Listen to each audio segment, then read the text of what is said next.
Hi mga mi, magandang hapon sa inyong lahat. So for today's video mga mi, ipapakita ko sa inyo may kung gaano kaganda at kasyala itong pang-eyebrow na in-order ko mi. Alam niyo ba mga mi, napakamura lang talaga nito mi. Napakaganda siya sa kilay. Tingnan niyo mi ah. Alam niyo ba mga mi, hindi lang isa kundi dalawa pa in-order ko mi talagang. Kasi nga mi, dadalhin ko to sa ibang bansa mi. Ay grabe mi. Super ganda lang na-order ko mi. Pak na pak. Alam niyo yung brush niya mi. Ay wait lang mi, nahirapan ako mag-video mi. Ayan mi, oh, tingnan niyo yung pang-brush niya mi. Parang mayroon ka talagang brush na parang ma-forma talaga siyang buhok sa kilay mo mi. So ngayon ita-try natin sa ating kilay. Ayan mi ah, tingnan niyo yan mi ah. Oh, kung gusto mang ganyan-ganyan mi. Oh, di ba mi? Shala mi. Oh, fuck, sino ka dyan?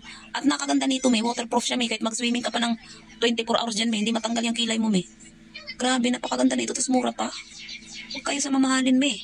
Meron namang mura, tapos maganda. Oh, pak. Oh, ha? Oh.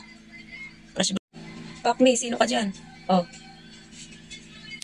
Oh, di ba mi? Pak, sino ka dyan mi? Ito lang yun mi, oh.